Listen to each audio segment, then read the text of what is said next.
Capítulo 1. Bandeirantes, heróis ou vilões? Imagine-se no coração do Brasil do século XVII. O litoral já está tomado por engenhos de açúcar. As cidades coloniais começam a se erguer com igrejas de pedra e ruas estreitas. Mas para além das serras e matas densas, reina o desconhecido. O sertão parece infinito. Para os colonos, uma fronteira viva, assustadora, mas também tentadora, ouro escondido nos rios, pedras verdes brilhando sob a terra, terras férteis à espera de ocupação. Para os povos originários, era simplesmente a sua casa, onde viviam há séculos. É nesse cenário que surgem figuras que marcariam profundamente a história do Brasil. Os bandeirantes, homens rústicos de origem mestiça em sua maioria, acostumados à fome, ao frio das serras, às doenças tropicais, mas também movidos por uma ambição quase insaciável. Foram eles que rasgaram o mapa invisível do Brasil colonial, atravessando florestas, rios, montanhas e planícies em expedições que podiam durar meses ou até anos. Os bandeirantes carregam um legado contraditório. Para uns, foram heróis nacionais, desbravadores que ampliaram o território brasileiro e abriram caminho para a formação de cidades e estados. Para outros, foram vilões implacáveis, caçadores de indígenas, escravizadores brutais e destruidores de culturas inteiras. O fato é que a história deles não cabe em rótulos simplistas.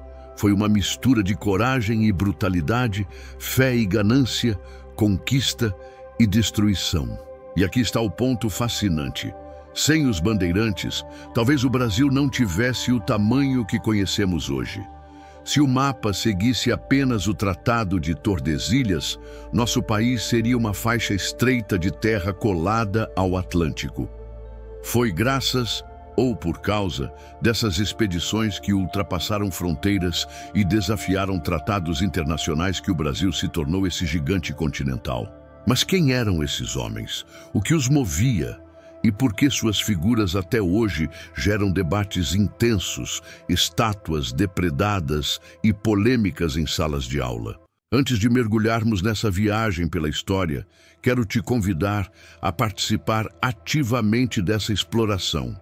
Se você gosta desse tipo de conteúdo, se inscreva agora no canal, deixe o seu like e comente aqui embaixo de onde você está assistindo e que horas são nesse momento. Esse tipo de interação fortalece nossa comunidade e ajuda a espalhar a história para mais pessoas. Voltando à nossa narrativa, os bandeirantes não surgiram do nada. Eles foram fruto de um contexto específico. Um Brasil pobre, afastado das riquezas do México e do Peru, sem prata nem ouro oficialmente descobertos, e com uma população mestiça que cresceu sem a mesma presença das elites coloniais que dominavam o litoral açucareiro. Eles nasceram no interior, em São Vicente e São Paulo de Piratininga, comunidades pequenas, cercadas por serras, isoladas dos portos principais. Era uma gente acostumada à dureza, à mistura de culturas, portugueses, indígenas e africanos, e que pouco a pouco desenvolveu uma vocação para o sertão. Essa é a história que vamos contar.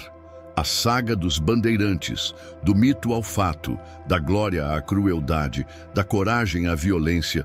Vamos percorrer seus caminhos e entender como eles ajudaram a forjar não apenas um território, mas também uma identidade contraditória do Brasil. Prepare-se, essa jornada não será apenas uma aula de história. Será um mergulho em personagens reais, feitos grandiosos e tragédias humanas. Uma aventura que começa agora. Capítulo 2. O contexto do Brasil colonial. O berço dos bandeirantes. Para compreender quem foram os bandeirantes, é impossível não olhar para o Brasil do século XVI e XVII.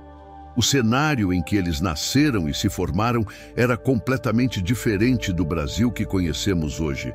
Mas foi justamente esse ambiente que moldou sua mentalidade, suas ambições e até sua brutalidade. O Brasil era uma colônia de exploração. Diferente da colonização inglesa na América do Norte, que buscava fixar famílias e construir sociedades, os portugueses tinham um objetivo muito mais direto: tirar riqueza da terra e mandar para a metrópole. No início, essa riqueza vinha do pau-brasil, depois do açúcar, que se tornou o ouro branco do século XVI. A coroa portuguesa implantou engenhos no litoral, sobretudo no Nordeste, e o trabalho era sustentado principalmente pela mão de obra escravizada africana. O interior, por outro lado, permanecia quase intocado. Florestas densas, rios desconhecidos, terras sem ocupação europeia. Para os portugueses da época, o interior era perigoso e desinteressante. Afinal, os lucros estavam concentrados no litoral, nos engenhos de açúcar e no comércio marítimo. E foi justamente esse abandono do sertão que permitiu o surgimento de uma sociedade única, distante das regras rígidas da coroa. São Vicente e São Paulo de Piratininga, o berço dos bandeirantes. Enquanto Salvador e Recife floresciam como centros de poder e riqueza, São Vicente e a pequena vila de São Paulo de Piratininga eram quase esquecidas. Fundada em 1554 pelos jesuítas, São Paulo não tinha grandes engenhos, nem grandes fortunas. Ficava no alto da Serra do Mar, isolada do litoral, cercada por matas e aldeias indígenas. Os moradores dali viviam em contato direto com os nativos. Muitos se casaram com mulheres indígenas, aprendendo suas línguas, técnicas de caça, cultivo e navegação pelos rios. Esse processo gerou um novo grupo humano, os mamelucos, mestiços de portugueses e índias. Eles seriam a espinha dorsal das futuras expedições bandeirantes. Enquanto nas cidades litorâneas predominava uma elite branca ligada ao comércio internacional, em São Paulo a população era mestiça, pobre, rústica e com pouquíssima intervenção da coroa. Essa diferença social e cultural foi decisiva para criar os homens capazes de enfrentar o sertão. A relação com os povos indígenas. No século XVI, o Brasil era um território de imensa diversidade cultural indígena. Estima-se que milhões de nativos viviam em diferentes regiões, organizados em centenas de etnias com costumes, línguas e religiões próprias. Para os colonos pobres de São Paulo, os indígenas não eram apenas vizinhos, eram parceiros comerciais, aliados em guerras e, ao mesmo tempo, alvo de escravização. Aqui está um ponto fundamental. Os jesuítas chegaram para evangelizar os indígenas, criando aldeamentos onde tentavam converter e proteger essas populações. Mas os colonos paulistas viam os indígenas como fonte de mão de obra. Essa tensão entre jesuítas e paulistas foi explosiva e marcou profundamente a história dos bandeirantes. Enquanto os padres buscavam catequizar, os paulistas se organizavam em expedições de apresamento, caçando indígenas para escravizá-los em lavouras e casas. A disputa era tão intensa que, em diversos momentos, os paulistas chegaram a invadir aldeamentos jesuítas para capturar indígenas protegidos pelos padres. Esse choque de visões, a cruz contra a espada, seria um dos motores da expansão bandeirante. Outro fator decisivo foi o desejo de encontrar metais preciosos.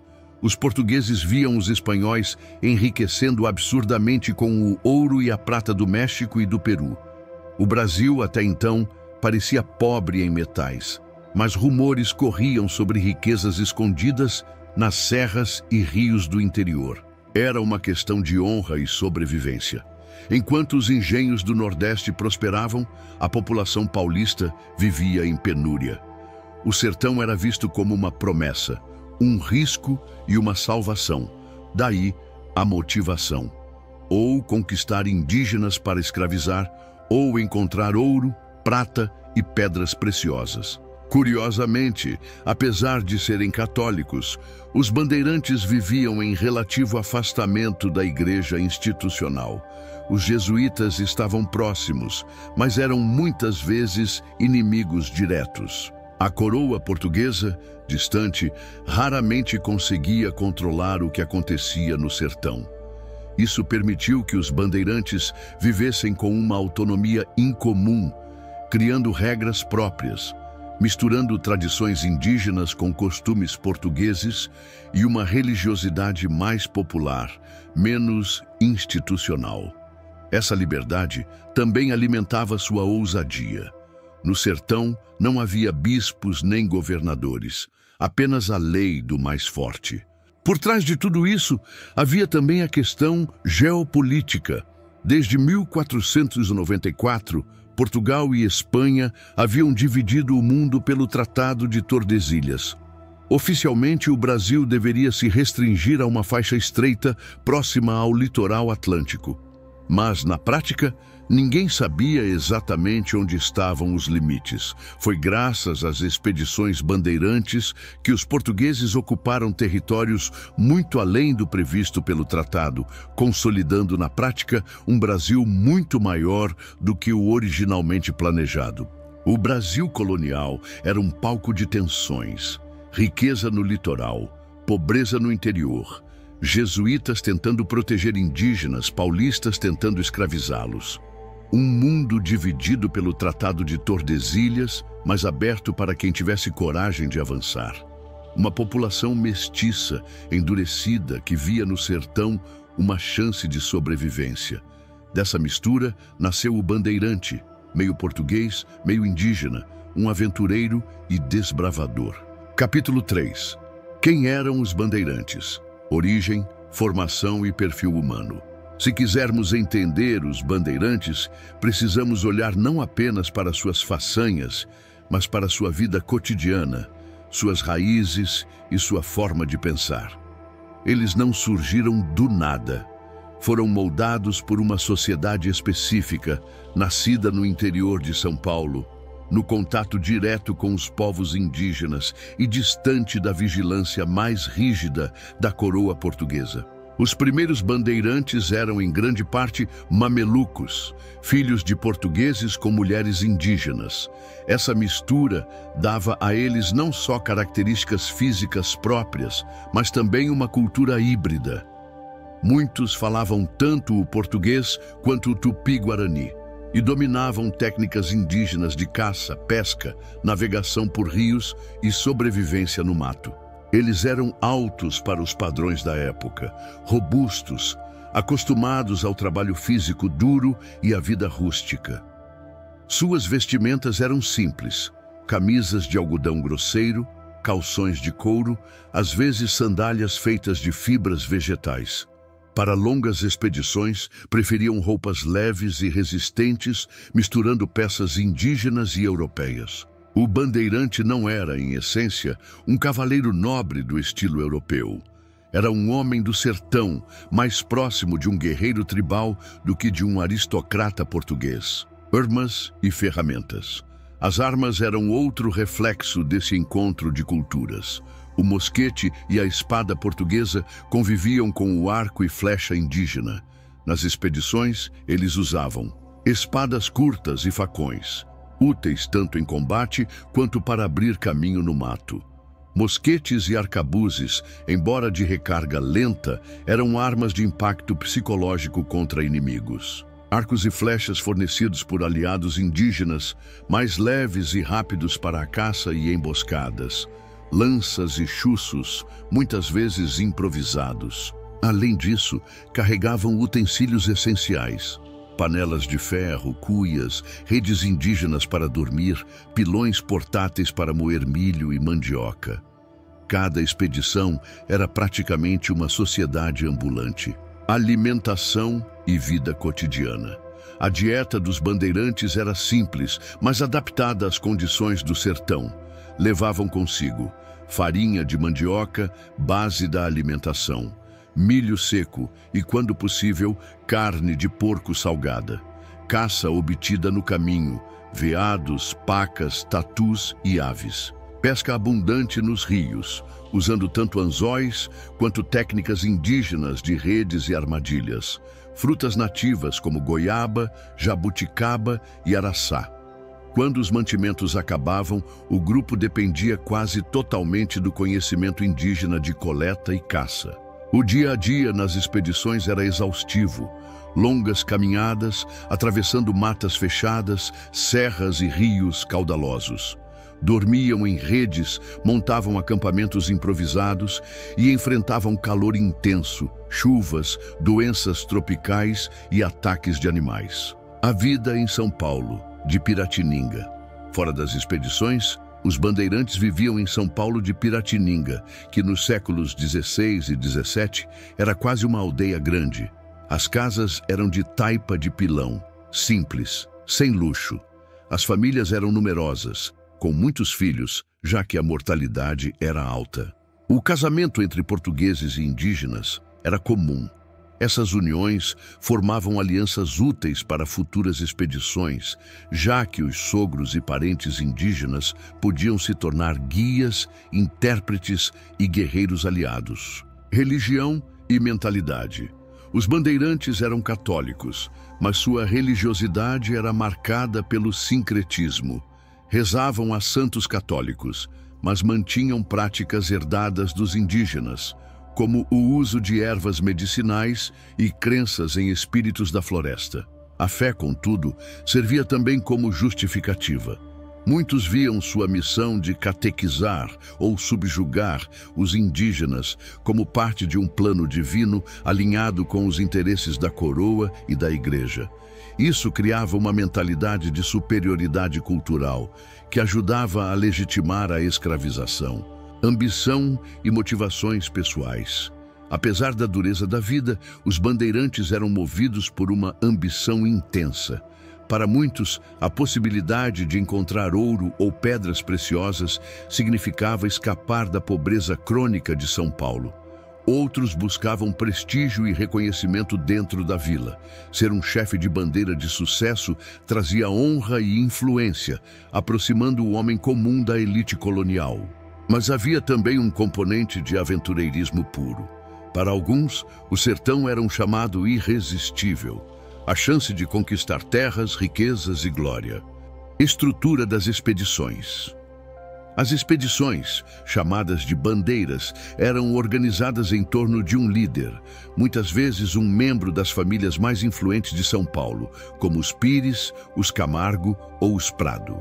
Um grupo típico reunia 50 a 200 homens armados, indígenas aliados que podiam somar centenas, escravos africanos usados como carregadores, mulheres indígenas e mamelucas, responsáveis por cozinhar, preparar os acampamentos e até servir de tradutoras.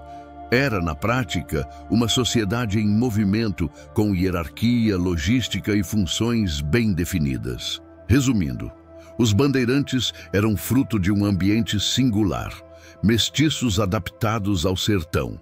Homens rústicos, armados de espada e arco, rezando a santos, mas confiando também no conhecimento indígena. Pobres em suas vilas, mas ambiciosos e ousados no sertão. Líderes de expedições que misturavam guerra, escravidão e exploração com a busca de riquezas. Mais do que exploradores, eles eram o reflexo vivo de um Brasil mestiço, duro e desafiador. Capítulo 4.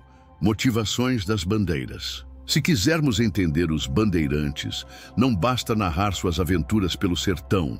É preciso perguntar o que os movia, quais eram as razões que os levavam a deixar suas famílias, a arriscar a vida e mergulhar em matas fechadas, enfrentando doenças, animais selvagens e inimigos desconhecidos. As motivações eram múltiplas e se transformaram ao longo do tempo, mas podemos destacá-las em 4 grandes eixos: a busca por riquezas minerais, a escravização indígena, a guerra contra quilombos e a ambição por prestígio e ascensão social, a busca por ouro, prata e pedras preciosas.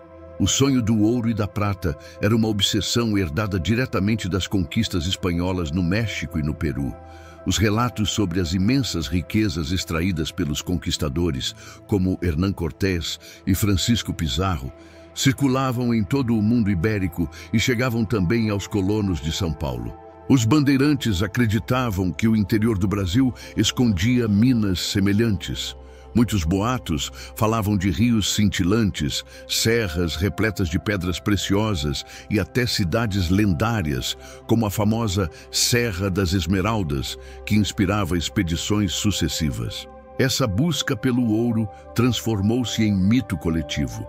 Cada bandeira era vista como uma tentativa de encontrar a fortuna fácil, capaz de elevar famílias pobres a posições de destaque. Ainda que, na maioria das vezes, voltassem de mãos vazias, a esperança persistia. E quando, no fim do século XVII, de fato encontraram grandes jazidas em Minas Gerais, foi a tradição bandeirante que pavimentou esse caminho. A caça de indígenas para a escravização. Antes da chegada massiva de africanos escravizados, os indígenas eram a principal força de trabalho da colônia. No entanto, o fornecimento de mão de obra nativa não era simples. Os jesuítas buscavam proteger os indígenas, reunindo-os em missões chamadas reduções, onde recebiam instrução religiosa e viviam sob orientação da igreja. Para os bandeirantes, essas reduções eram ao mesmo tempo uma ameaça e uma tentação.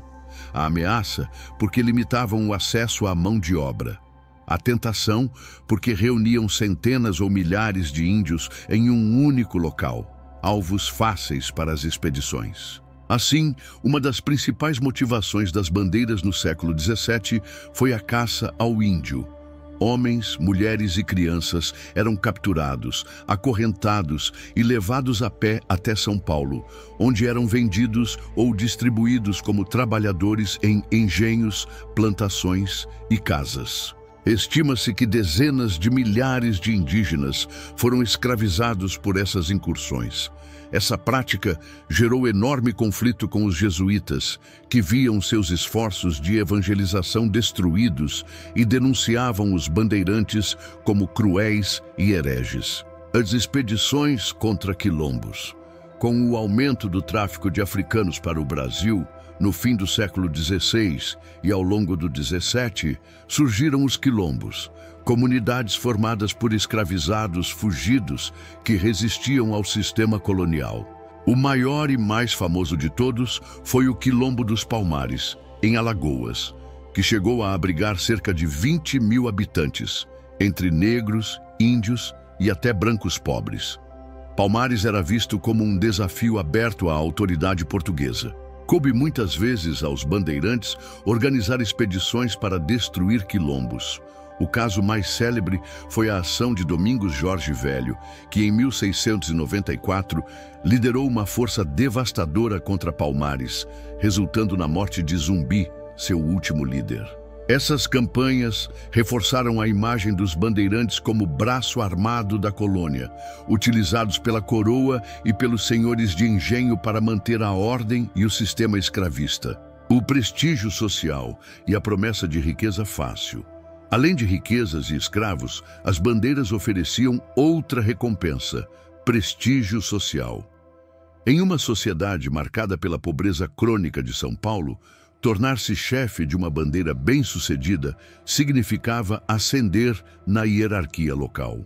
Os líderes de expedições ganhavam terras, influência política e casamentos vantajosos.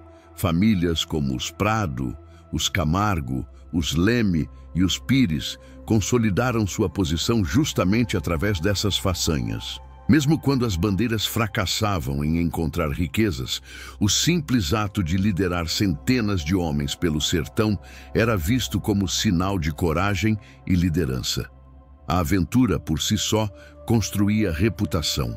Resumindo, as motivações dos bandeirantes combinavam ganância, pragmatismo e ambição social.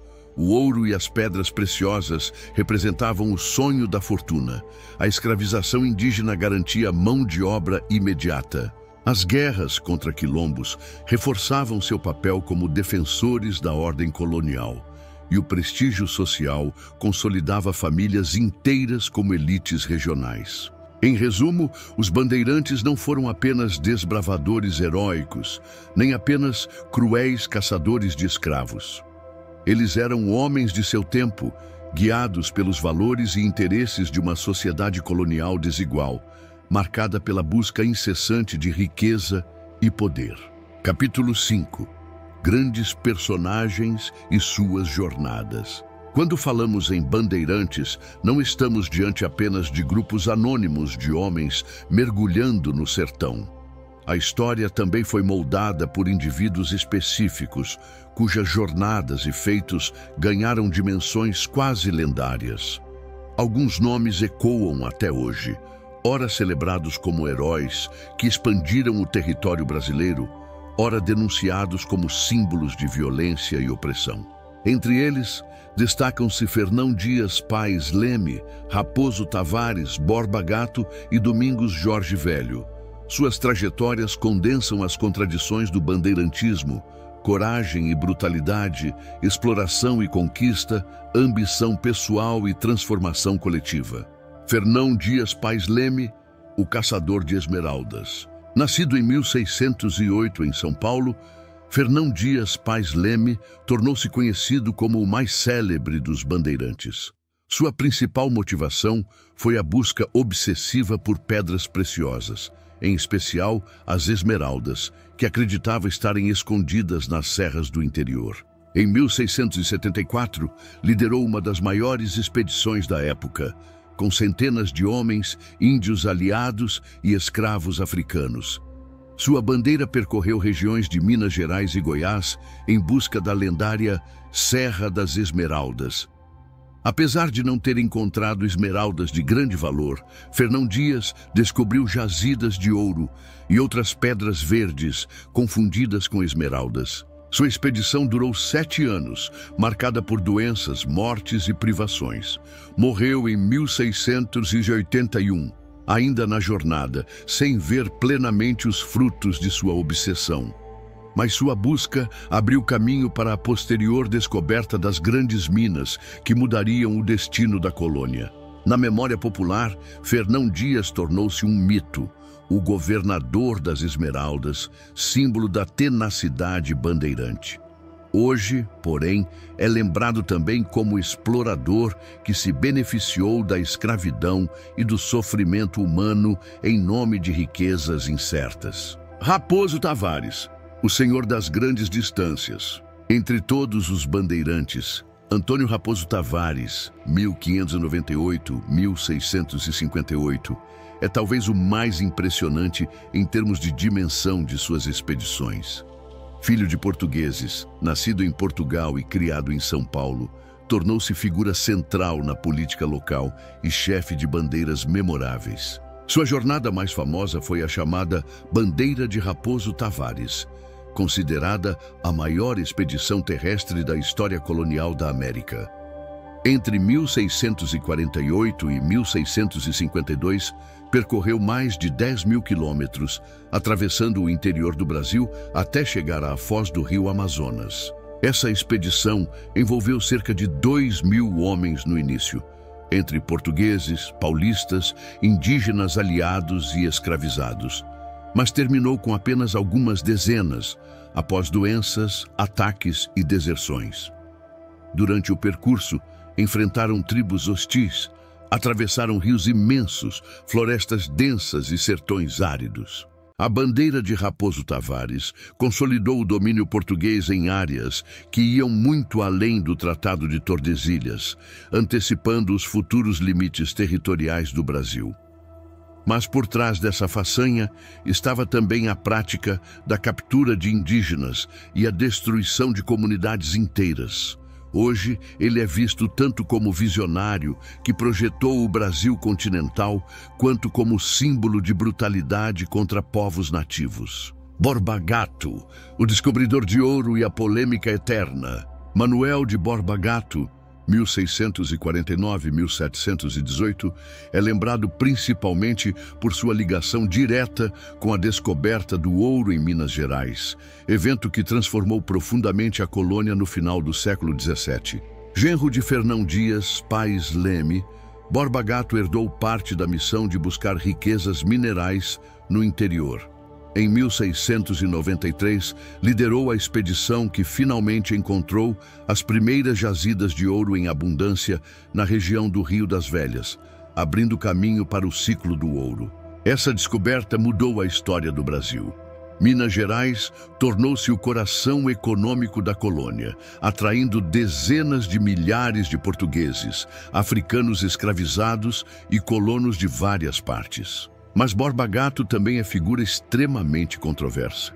Envolveu-se em disputas violentas com outros bandeirantes, perseguiu indígenas e escravizados fugitivos, e sua imagem foi utilizada no século XX como símbolo de orgulho paulista, ao ponto de receber uma gigantesca estátua em São Paulo, alvo de críticas e até protestos recentes. Hoje, Borba Gato divide opiniões. Pioneiro e descobridor para uns, agente de opressão e violência para outros. Domingos Jorge Velho, o destruidor de Palmares. Se há um nome associado à face mais brutal do bandeirantismo, este é Domingos Jorge Velho, 1641-1705. Português de nascimento, mas criado em São Paulo, destacou-se como chefe de bandeiras militares contratadas pela coroa. Sua fama vem da campanha contra o Quilombo dos Palmares, a maior comunidade de resistência de escravizados fugitivos no Brasil, localizada na Serra da Barriga, Alagoas. Em 1694, após anos de ataques fracassados, Domingos Jorge Velho liderou um exército de bandeirantes e tropas coloniais que finalmente destruíram Palmares. O massacre foi terrível. Milhares de quilombolas foram mortos ou capturados e o líder Zumbi foi executado. Para os senhores de engenho e para a coroa, Domingos Jorge Velho foi celebrado como herói. Como esses nomes são vistos hoje? Durante séculos, os bandeirantes foram exaltados como fundadores da nacionalidade brasileira. No século XIX, escritores do romantismo e no século XX, o movimento paulista, transformaram esses homens em mitos heróicos, responsáveis pela expansão territorial que deu ao Brasil suas dimensões atuais. Monumentos, praças, rodovias e até escolas foram batizadas em homenagem a Fernão Dias, Raposo Tavares, Borba Gato e Domingos Jorge Velho. Mas, nas últimas décadas, com o avanço dos estudos críticos e a valorização da memória indígena e afro-brasileira, esses personagens passaram a ser vistos também como agentes de violência, escravidão e destruição cultural. Hoje a imagem dos bandeirantes divide o país. Para alguns, são heróis exploradores. Para outros, são vilões que representam um passado de opressão. Essa dualidade mostra que a história não é estática. É sempre reinterpretada à luz dos valores do presente. Conclusão do capítulo. Os grandes bandeirantes foram homens de carne e osso, com sonhos, ambições e falhas. Não são apenas estátuas ou nomes de ruas. Foram protagonistas de um processo histórico complexo que mesclou conquista e violência, riqueza e destruição, glória e tragédia. Ao estudarmos suas jornadas, não podemos nem endeusá-los cegamente, nem reduzi-los a monstros.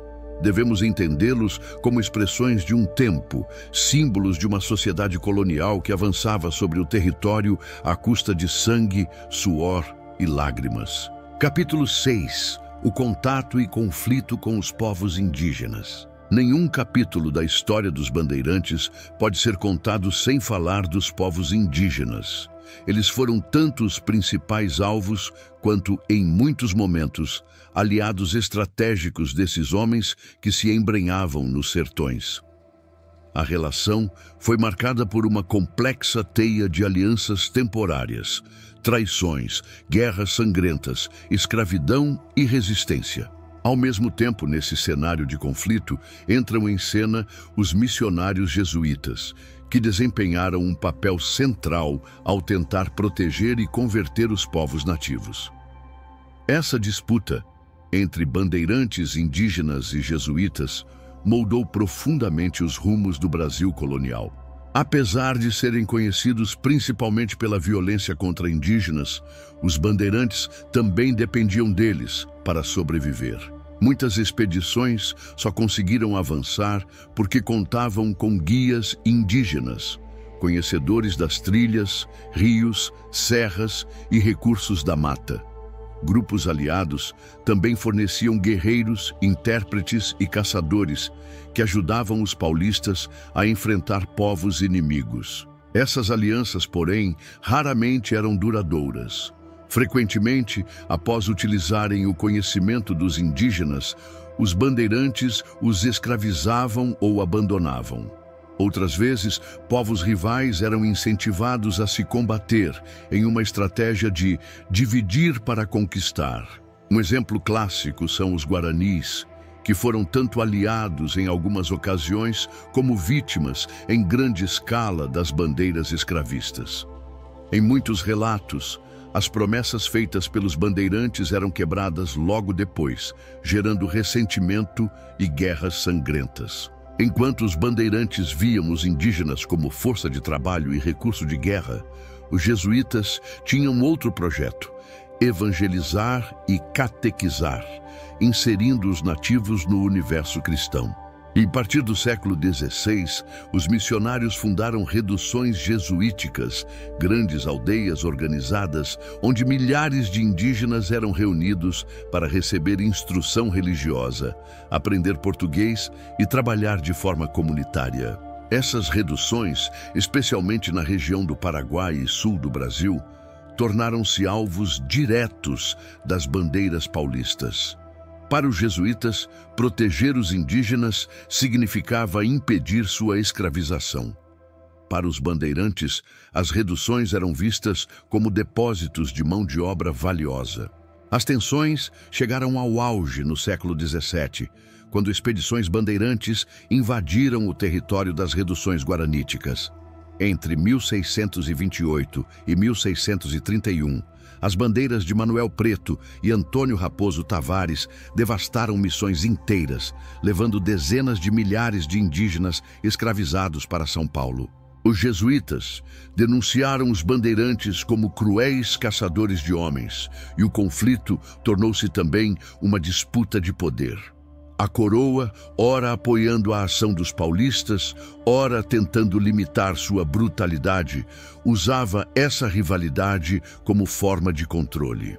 O impacto devastador da escravidão e das doenças. A escravização indígena foi uma das práticas mais cruéis do período. Arrastados de suas terras, famílias inteiras eram separadas, forçadas a marchar centenas de quilômetros até São Paulo ou outros centros coloniais. Nas minas, nas lavouras e nos serviços domésticos, os indígenas eram submetidos a trabalho forçado, fome e castigos severos. As consequências foram devastadoras. Muitos povos inteiros desapareceram, seja pela guerra, seja pela escravidão.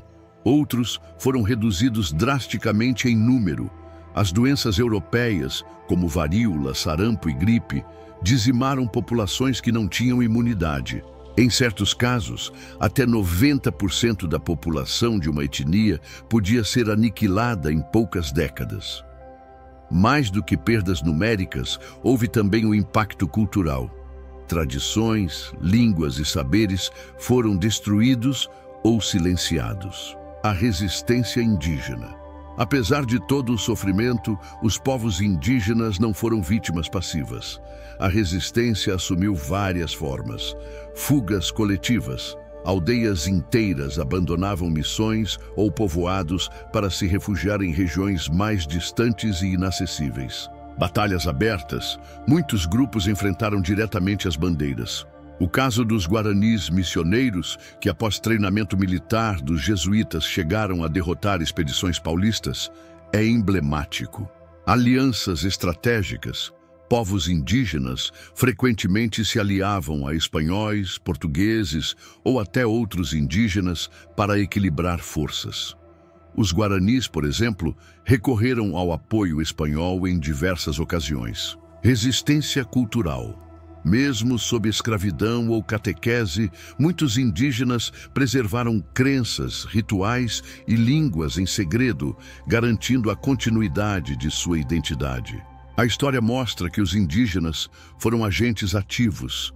lutando com coragem para preservar sua liberdade diante da expansão violenta dos colonizadores. O legado desse contato. O contato entre bandeirantes e indígenas foi um dos capítulos mais marcantes e trágicos da colonização do Brasil.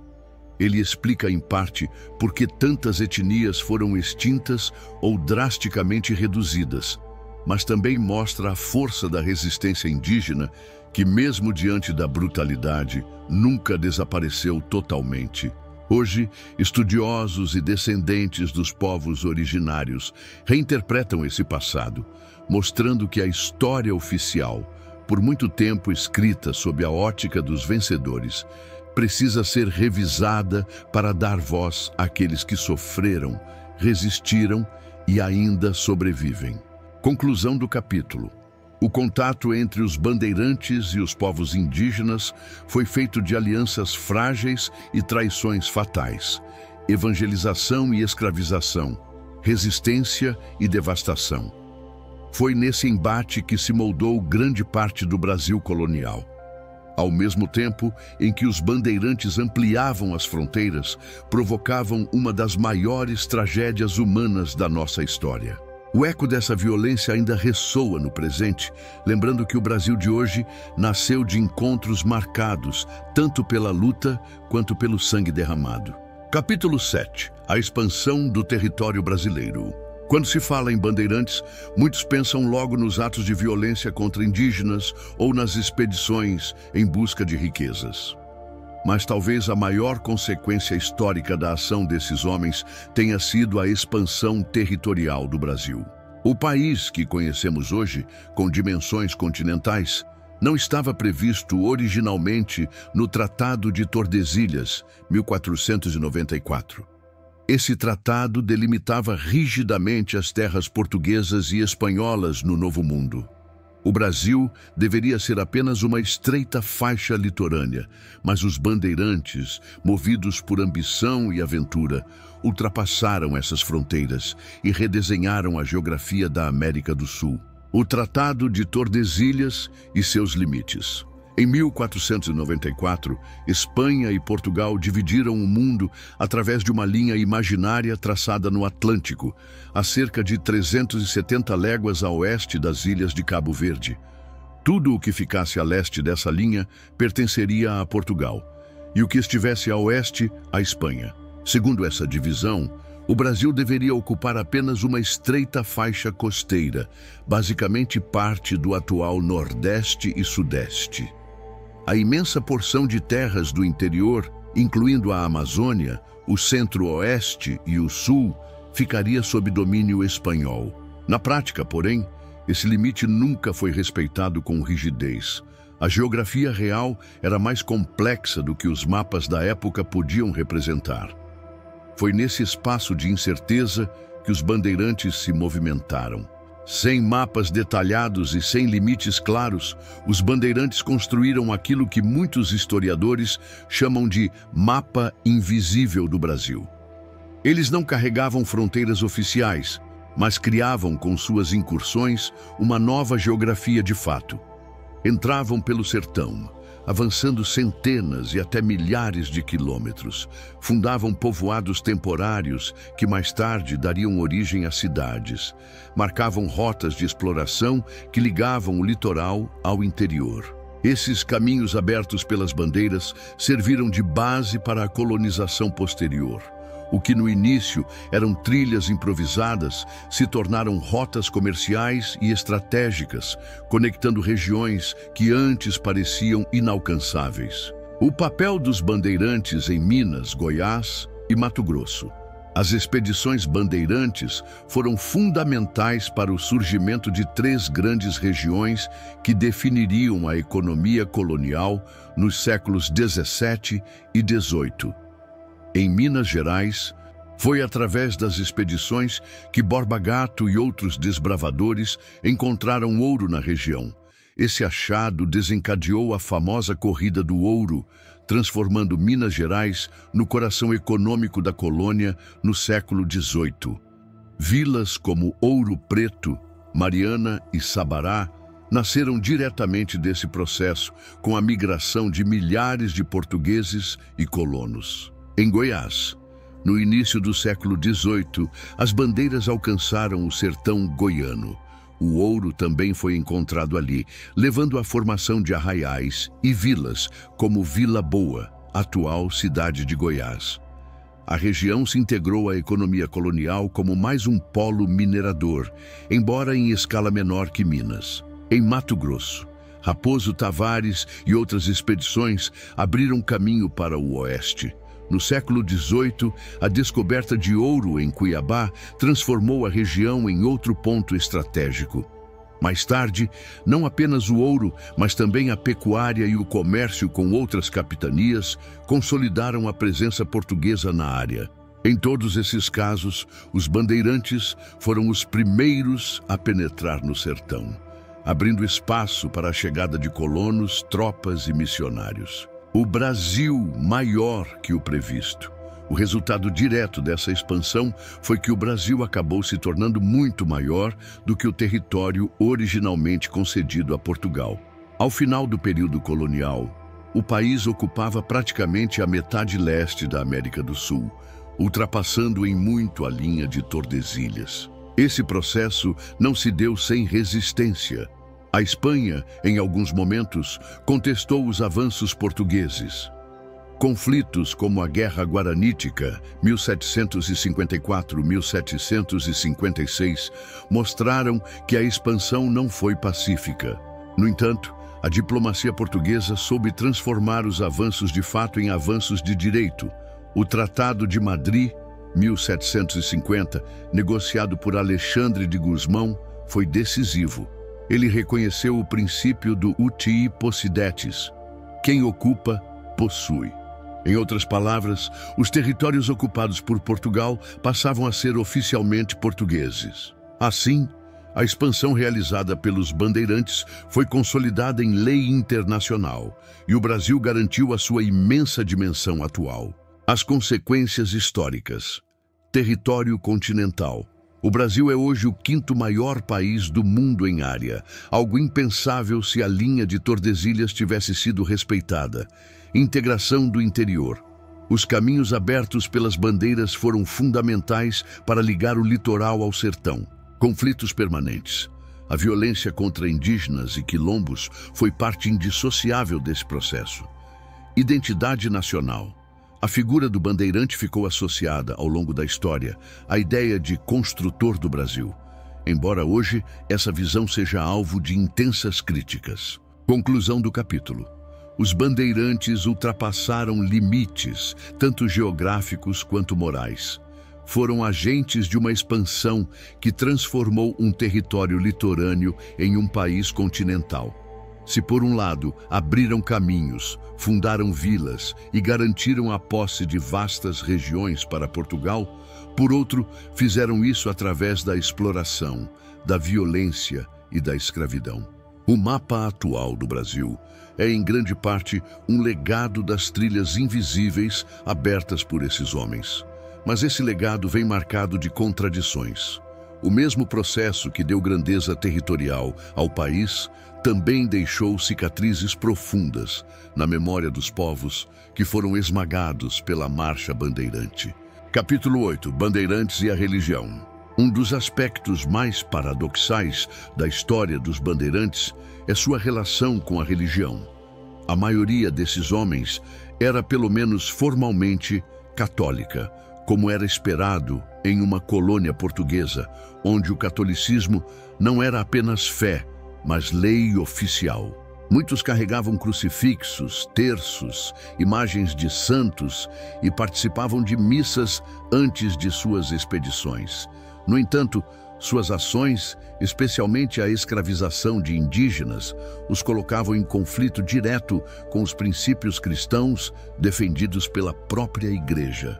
Esse contraste revela a complexa relação entre a religiosidade e a violência colonial no Brasil. É importante compreender que no imaginário da época não havia uma contradição tão clara entre ser um católico devoto e, ao mesmo tempo, praticar a violência. Muitos bandeirantes se viam como instrumentos da vontade divina, acreditando que abrir caminho pelo sertão, subjugar indígenas e expandir os domínios de Portugal fazia parte de uma missão maior. As expedições frequentemente começavam com orações e bênçãos. A fé, nesse contexto, funcionava como um reforço psicológico e espiritual, dando coragem diante dos perigos do sertão. Relatos históricos descrevem que imagens de santos, como Nossa Senhora da Conceição ou São Tiago, eram invocadas como protetoras durante as jornadas. Mas, paradoxalmente, esses mesmos homens não hesitavam em caçar, escravizar e até massacrar povos indígenas, muitos dos quais já haviam sido catequizados pelos missionários jesuítas. Esse paradoxo escancara o modo como a fé podia ser reinterpretada para legitimar interesses econômicos e expansionistas. A relação dos bandeirantes com a Igreja Católica, e especialmente com os jesuítas, foi marcada por conflitos e tensões. Os jesuítas e a proteção dos indígenas. Desde meados do século XVI, a Companhia de Jesus se estabeleceu no Brasil com o objetivo de evangelizar os nativos. Os jesuítas criaram aldeamentos, conhecidos como reduções, onde os indígenas eram instruídos na fé católica, ensinados a falar português e introduzidos em práticas agrícolas. Essa proteção, no entanto, contrariava os interesses dos bandeirantes, que viam nos indígenas uma mão de obra valiosa para engenhos, minas e fazendas. Diversas vezes, bandeirantes atacaram aldeamentos jesuítas para capturar indígenas, destruindo anos de trabalho missionário. No sul do Brasil, por exemplo, bandeirantes paulistas invadiram as reduções jesuíticas do Paraguai, levando milhares de indígenas como escravos. Esses ataques geraram atritos com a própria coroa portuguesa, que em certos momentos precisava equilibrar seus interesses econômicos com a legitimidade moral da colonização. Embora houvesse padres que condenassem a violência dos bandeirantes, também existiam membros do clero que fechavam os olhos ou até legitimavam suas ações. A expansão territorial era vista, de certa forma, como uma oportunidade de ampliar também os domínios espirituais da Igreja. Assim, a relação entre bandeirantes e religião não foi de pura oposição, mas de uma tensão constante, marcada por alianças temporárias, rupturas e disputas políticas. Talvez o aspecto mais revelador dessa relação seja a forma como os bandeirantes usavam a religião como justificativa moral para a escravização indígena. O argumento mais comum era o de que os indígenas, por viverem na idolatria ou na barbárie, precisavam ser submetidos para que pudessem ser convertidos ao cristianismo. Essa visão se apoiava em uma lógica paternalista e violenta. Os bandeirantes se viam como corretores do destino dos indígenas, forçando-os à civilização e à fé católica através da servidão. Em muitos relatos, indígenas escravizados eram batizados à força, marcando simbolicamente sua entrada na nova vida cristã, ao mesmo tempo em que perdiam sua liberdade. Esse raciocínio refletia não apenas a hipocrisia da época, mas também o poder de manipulação da fé como ferramenta de dominação. A religião, que deveria pregar o amor e a dignidade humana, foi usada como escudo ideológico para legitimar a exploração. Apesar da violência, não se pode ignorar que muitos bandeirantes eram profundamente religiosos em suas práticas pessoais. Eles faziam promessas a santos em momentos de dificuldade. Alguns deixavam relatos de visões ou milagres durante suas expedições. Muitos dos caminhos abertos por eles mais tarde foram marcados com capelas e igrejas dedicadas aos santos que supostamente os protegeram. Isso cria uma imagem paradoxal. Homens que rezavam fervorosamente pela manhã, mas que à tarde participavam de massacres e caçadas humanas. Conclusão do capítulo. O caso dos bandeirantes mostra de forma clara como a religião pode ser usada de maneiras contraditórias. Para eles, a fé católica era ao mesmo tempo refúgio espiritual e arma ideológica.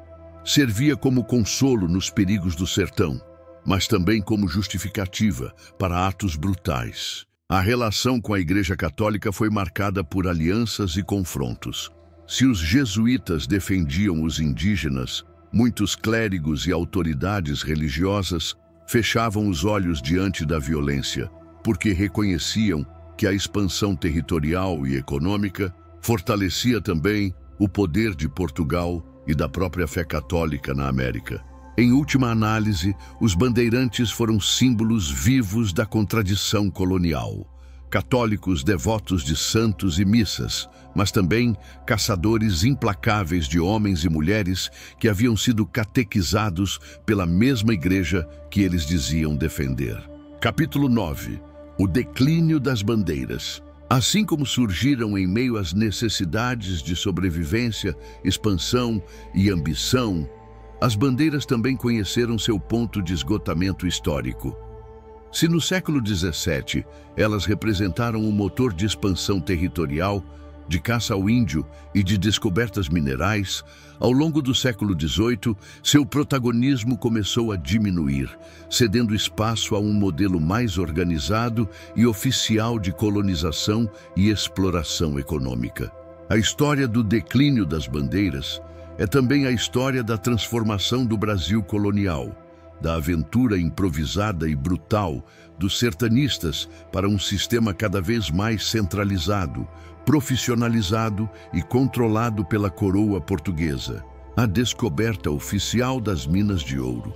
A grande virada ocorreu no final do século XVII, quando começaram a ser confirmadas as primeiras descobertas significativas de ouro em Minas Gerais. Até então, os bandeirantes haviam feito inúmeras expedições em busca de metais preciosos, muitas vezes em regiões de Goiás, Mato Grosso e interior de São Paulo. A maioria dessas expedições não alcançava resultados duradouros, mas o mito das riquezas escondidas continuava a alimentar a imaginação.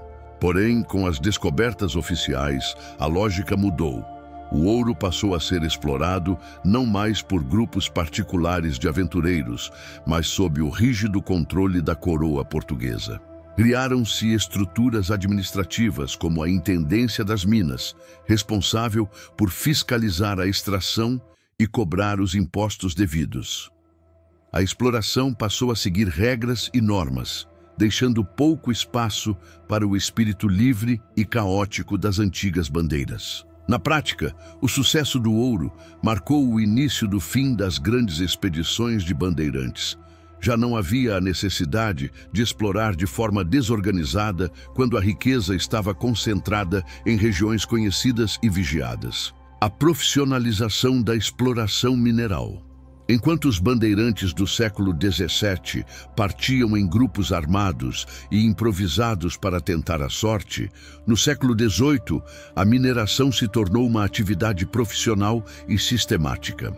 A coroa incentivou a chegada de técnicos, mineradores especializados e mesmo de africanos já familiarizados com técnicas de garimpo em suas regiões de origem.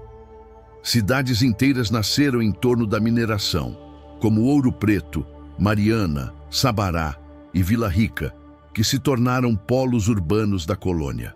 O sistema era rigidamente fiscalizado. Impostos como o quinto, 20% de todo o ouro extraído, ia diretamente para a coroa, tornavam impossível a ação independente e clandestina de grandes grupos. Os antigos bandeirantes, acostumados à liberdade das matas e à ausência de controle estatal, viram-se deslocados em um ambiente de maior disciplina, onde as grandes aventuras davam lugar à burocracia e ao trabalho repetitivo. O enfraquecimento da escravidão indígena. Outro fator decisivo para o declínio das bandeiras foi a queda da escravidão indígena como principal forma de mão de obra. Durante o auge das expedições, capturar indígenas era um dos objetivos centrais. fosse para vendê-los como escravos em São Paulo e outras capitanias, fosse para empregá-los diretamente nos engenhos e lavouras. Mas a partir do século XVII, esse sistema entrou em crise. A Igreja Católica, especialmente os jesuítas, reforçou sua luta contra a escravização dos indígenas, criando pressões sobre a coroa portuguesa. Diversas leis e decretos régios passaram a limitar ou mesmo proibir a escravidão de nativos, pelo menos no papel. As populações indígenas foram drasticamente reduzidas por doenças, guerras e massacres, diminuindo a disponibilidade de mão de obra. Ao mesmo tempo, cresceu o tráfico de africanos escravizados, que se tornaram a principal base da economia colonial, sobretudo na mineração e na agricultura. Essa mudança alterou profundamente a lógica das expedições. Já não fazia sentido organizar grandes bandeiras para caçar indígenas, quando a escravidão africana se consolidava como modelo econômico dominante. O fim das bandeiras não pode ser entendido como um colapso abrupto, mas como uma transição histórica natural. O Brasil colonial se tornava mais complexo, integrado ao mercado mundial através do ouro. No início do século XVIII, ainda houve expedições pontuais rumo ao interior de Goiás e Mato Grosso, mas elas já tinham um caráter muito diferente das bandeiras clássicas. A coroa portuguesa passou a patrocinar expedições oficiais de reconhecimento e demarcação, mais ligadas à cartografia e ao controle do território do que à aventura bandeirante. A própria sociedade colonial começou a mudar. O sertanista aventureiro deu lugar ao minerador urbano, ao comerciante enriquecido e ao funcionário régio encarregado de fiscalizar as minas. Ao longo do século XVIII, os bandeirantes deixaram de ser protagonistas e passaram a ser lembrados mais como figuras lendárias, integradas à memória coletiva e à literatura histórica. O fim das grandes expedições. Com a descoberta e exploração organizada das minas, a substituição da mão de obra indígena pela africana e o maior controle da coroa, as grandes bandeiras perderam sua razão de ser. O poder da coroa portuguesa crescia, centralizando recursos e limitando as iniciativas independentes. A violência contra os indígenas continuava, mas em moldes diferentes, cada vez mais marginalizados e empurrados para as fronteiras distantes. O espírito bandeirante, marcado pela busca incessante por riquezas e pela exploração dos povos originários, deu lugar a um novo modelo colonial, que combinava burocracia, escravidão africana e mineração em larga escala. Conclusão do capítulo. Assim, o declínio das bandeiras simboliza mais do que o fim de um ciclo de expedições. Ele representa a passagem do Brasil de um território ainda em descoberta para uma colônia organizada em torno da mineração. Se no início os bandeirantes eram os grandes agentes da expansão territorial e da busca por riquezas, no século XVIII eles se tornaram figuras secundárias diante da estrutura montada pela coroa. O que restou foi o mito, ora heróico, ora sombrio, desses homens que abriram caminhos para a expansão do território brasileiro. Capítulo 10. O legado e a polêmica dos bandeirantes. Poucos personagens da história do Brasil carregam um legado tão ambíguo quanto os bandeirantes. Durante séculos, foram lembrados como os grandes heróis da expansão territorial, os responsáveis por transformar o Brasil no gigante que conhecemos hoje. No entanto, nas últimas décadas, esse retrato passou a ser desafiado, dando lugar a uma visão muito mais crítica, que os enxerga não como fundadores, mas como agentes de violência, escravização e destruição de culturas indígenas. O estudo da memória dos bandeirantes é, portanto, também o estudo de como uma sociedade escolhe contar a sua própria história, exaltando uns aspectos, silenciando outros e reinventando significados conforme os ventos políticos e culturais. Foi no século XIX, especialmente durante o processo de independência e formação da identidade nacional, que os bandeirantes ganharam destaque como símbolos da brasilidade. O Império e depois a República precisavam de figuras históricas para construir um imaginário de unidade nacional. Os bandeirantes foram vistos como perfeitos para esse papel.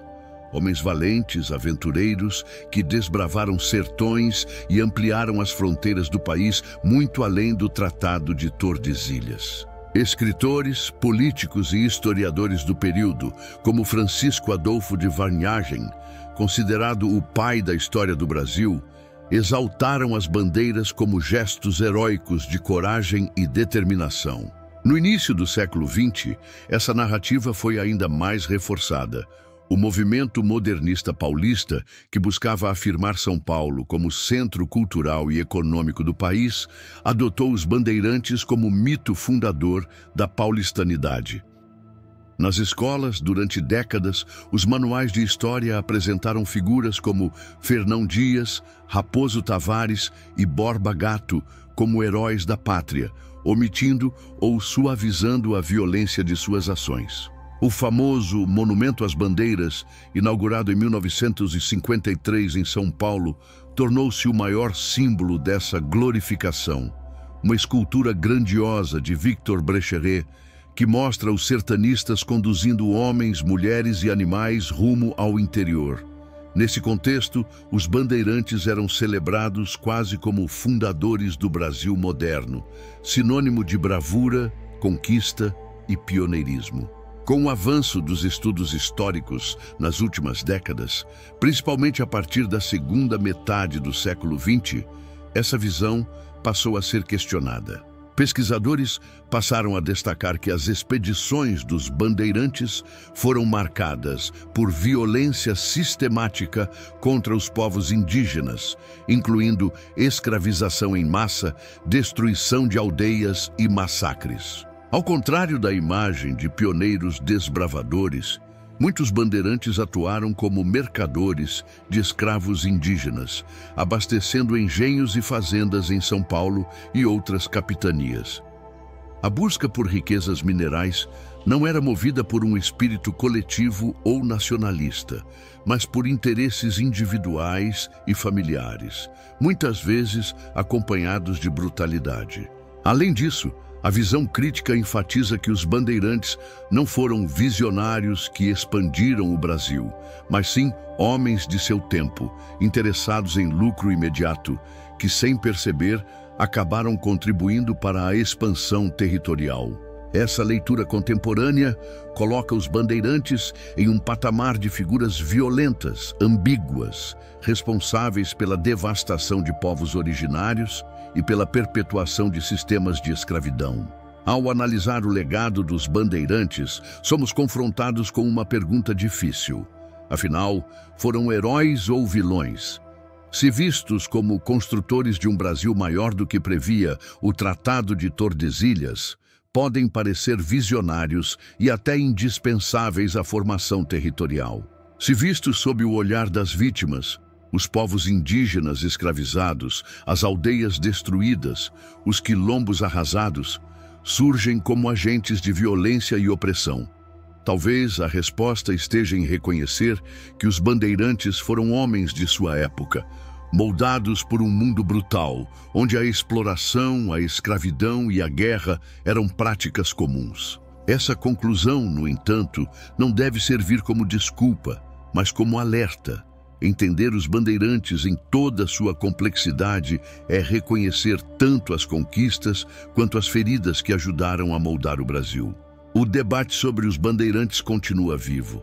Eles foram exaltados como heróis fundadores, reavaliados como agentes de violência e hoje ocupam um lugar ambíguo na memória nacional. O que fica é o convite para refletirmos sobre como construímos nossa própria história, quem escolhemos celebrar, quem deixamos de lado e que lições tiramos desse passado. Afinal, o legado dos bandeirantes não é apenas uma questão sobre o que aconteceu há 400 anos, mas sobre o que queremos lembrar e ensinar daqui para frente.